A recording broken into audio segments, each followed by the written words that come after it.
Okay, well this isn't the first startup and tuning yet. I got a couple more little things to do.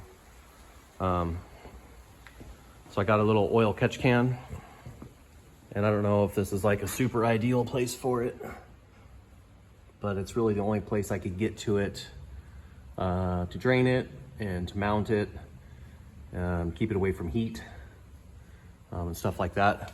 So it's basically going to be under my the cowl.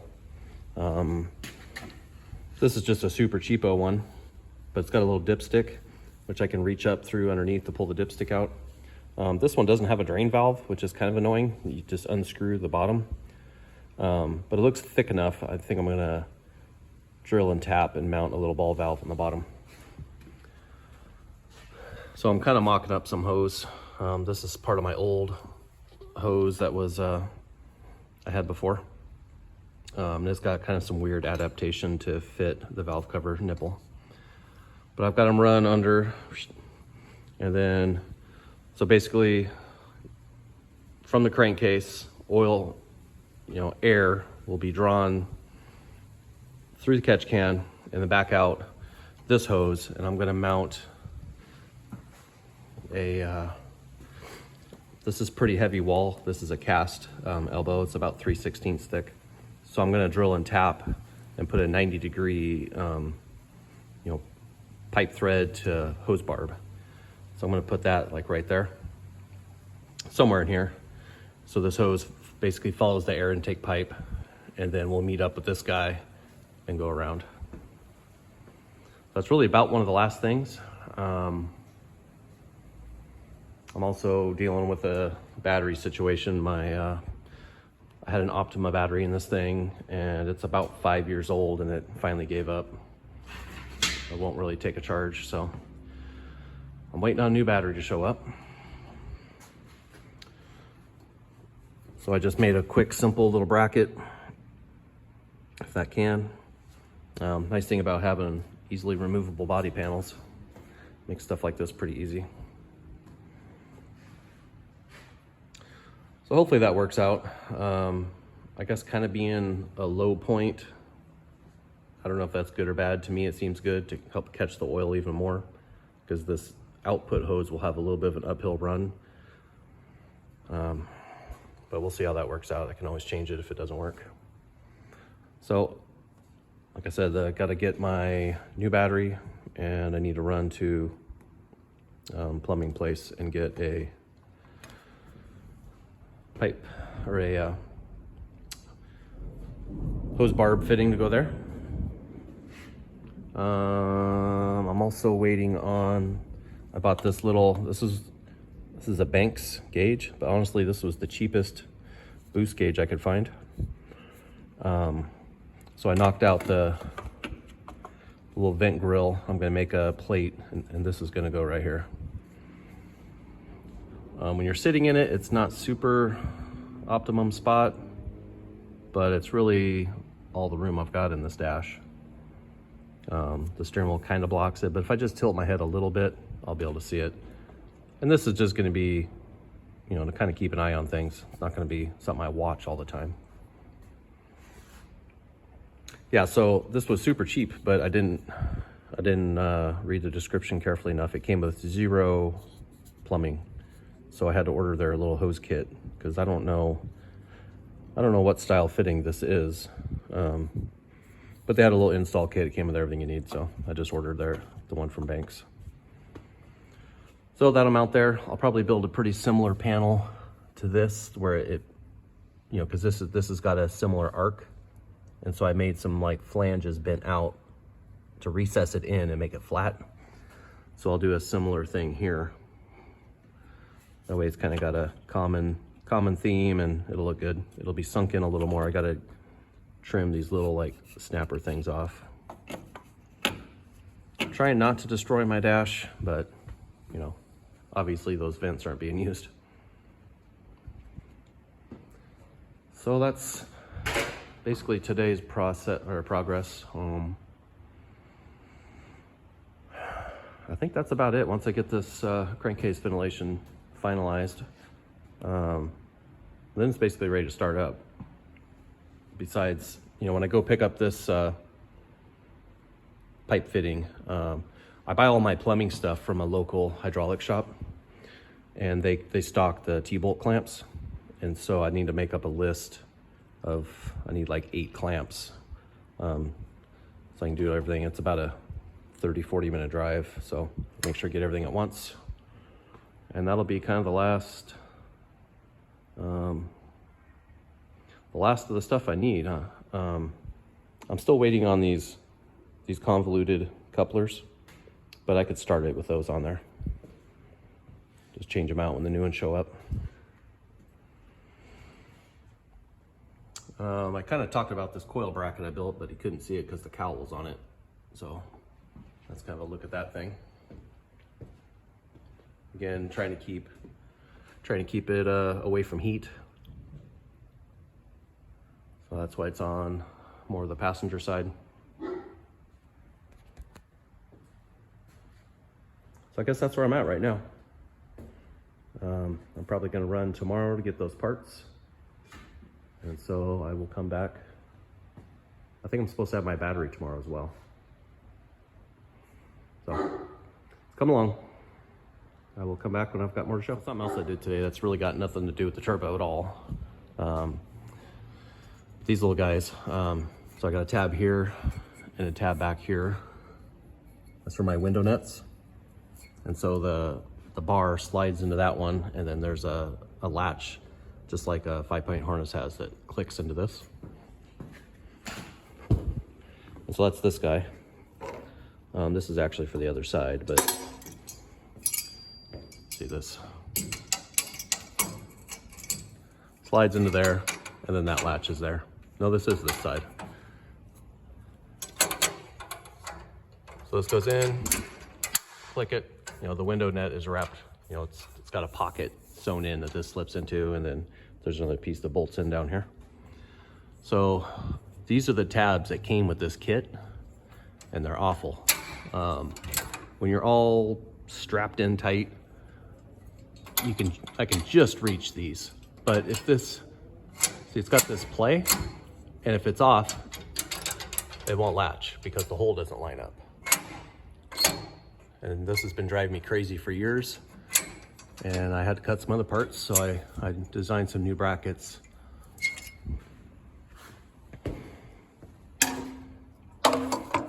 So again, this is like the bracket that comes in the kit, and this is what I did. So I made it wider. I made the slot wider and rounded off all the edges. I've actually hit my head on that before, and that really sucks. So now, when this is open, I haven't cleaned these up. These are right off the table, but it basically fit in. You know, it's rounded enough to where it guides itself in, and then no matter what, the hook will grab. So it fills in, you know. You can see the slot has got a little play, so the hook will always make it no matter what. So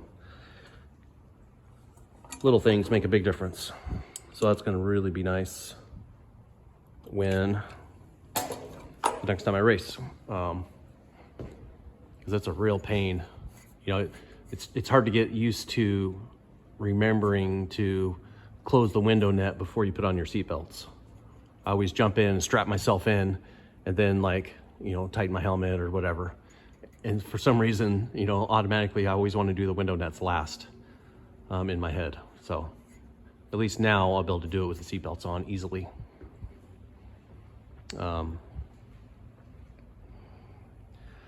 Hopefully I'll be going to the dunes the first time with the turbo when it's all dialed. And I don't use the window nets in the sand dunes, but when I start the Hoopty X racing, the window nets are required, so that's really gonna be nice. And on that note, you know, did this modification, then for Hoopty Cross or Hoopty X, however you want to say it, this thing's a handful. You know, it's tall and it's skinny. It's only 65 inches wide. I tend to bicycle it quite a bit. I've never rolled it on those courses, but I've had it up on 2 wheels 10, 20, 30 times, I don't know, a lot. So I bought new springs, just the lowers, because these are a dual rate spring setup. So I bought a whole set of lowers that are just 2 inches shorter than what these lowers are.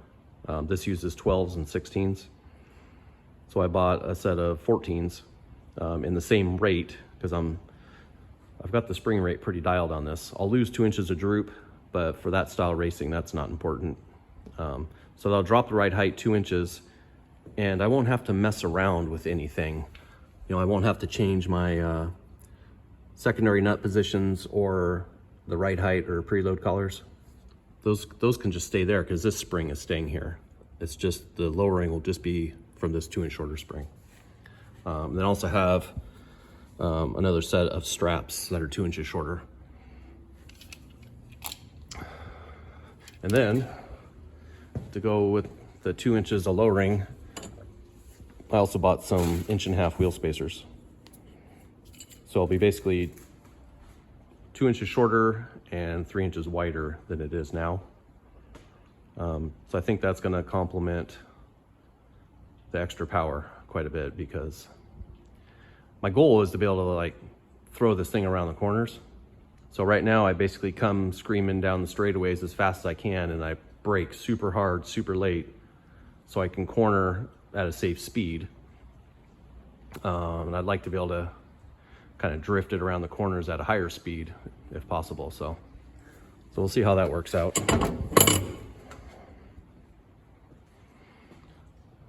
So I'm trying to make this thing kind of a, universal race car. As silly as that sounds. So I kind of have 4 main setups. I've got, the suspension and stuff how it is with my sand tires for the dunes. I've got this exactly how it is, but with all my skid plating on for the rocks.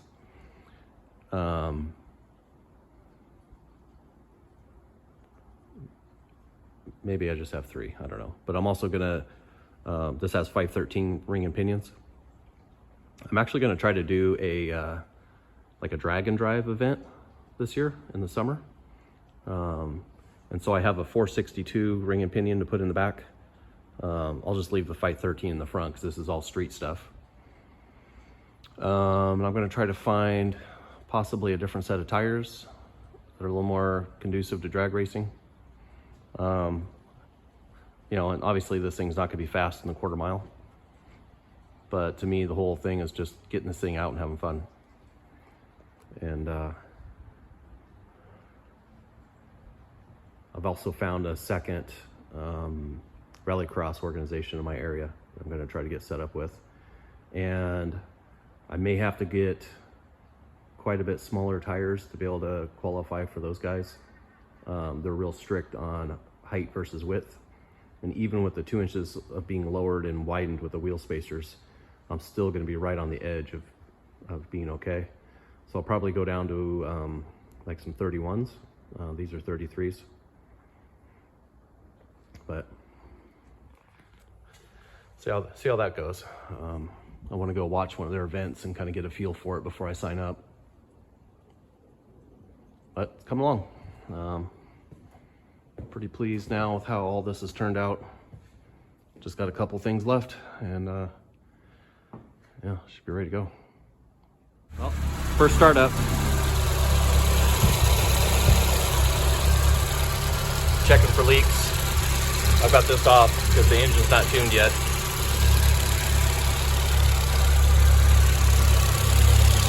I do have a slight leak down here. Let it heat cycle a couple times and retorque the bolts.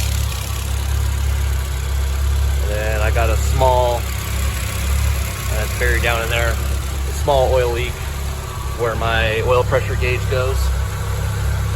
So I've got to redo that. Kind of getting a feel for where things are getting hot. Yeah, slowly checking stuff out. All right, I've been kind of heat cycling it. I got the oil leak fixed. I just didn't have a fitting very tight. It's just basically finger tight. So I got that fixed. Package showed up. I bought some like build it yourself spark plug wires from MSD. It's nice beefy ones. Because these plug wires, they're just too short to get a nice optimum layout, routing, whatever. I am having some issue. It seems like I got a little bit of leakage against the head there. I know the manifold was flat. I think what the problem is the gasket itself. I know there wasn't a ton of overlap.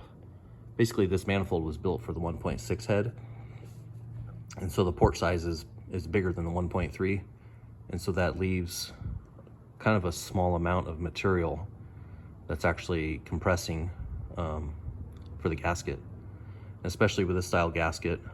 I wish I had one loose to show, but the whole material is not gasket. It's just like rings around the ports.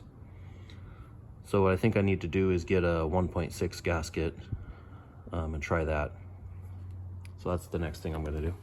All right, so I found some high quality, just like blank bulk gasket material. So I'm gonna pull this manifold back and make my own gasket out of this other material. When I get this apart, I'll try to show a little more what I'm talking about, but basically, whoa. I mean, this is a 1.6 head, but it's the same thing where you just have these raised areas. And with the larger round port, I feel like that was designed to fit this. The smaller 1.3, I think I might be overshooting the gasket, because the gasket is kind of made just in this area as well. The way it's folded, that multi-layer metal gasket. So hopefully I can get this figured out. Worst case, I can put this head on it. This is a remanufactured 1.6 head. So that's the next thing. So I'm basically done for a little bit until this material shows up. So I'm going to end the video here. But it's just about ready to go. I just have this pipe off because I was playing with the spark plug wires and trying to figure out routing and stuff like that. But I don't know if I showed. I did get these more flexible couplers, so that lets this stuff flex around a little easier. So when the engine moves, this one's got quite a bit of flexibility, being a 90 in a corner. And then I got all the proper T-bolt clamps on everything. And then luckily I was able to squeeze one into that little neck on the input of the turbo. I was kind of worried about that, but it just fit. So this thing's nice and solid. I'm gonna do a little rework on this. This is pretty thin and I'm not real happy with it. So I'm probably gonna make a piece to go on top to reinforce it so I can clamp it down nice and tight. Because right now, I have the threaded stud. I put a nut underneath to be a limit, but this just moves down too easily. It's too thin. Because I put a nice squishy rubber gasket underneath. I want to compress it and get a good seal, but I feel like that's just too flimsy. So I'm going to cut out a piece of 1/8 inch aluminum. It probably won't be welded on. It'll just act as like a giant washer and push more on these edges. But everything seems to be working good. The blow-off valve, I was able to, I hooked this up for a minute and just kind of whacked the throttle a couple times, and everything seems to be working. Once it's, we start playing with the tune and getting the timing and tables set up for boost and everything, then I have to take this apart and put the right spring in for the amount of boost I want to have. I think I'm only shooting for like, 5 to 7 pounds probably. Not a lot. I don't want to hurt this engine. This engine wasn't built for boost. It doesn't have extra ring gap or anything like that in it. So I've got another project to do for some customer work, so this has got to get moved out for a bit. So I'm going to wrap it up here. The next little things I've got to do is pretty boring, so probably the next video on this will just be the tuning and getting this thing ready to rip. All right, thanks for watching, and if you like this and it helps out or you want to see more, give me a like. I appreciate it.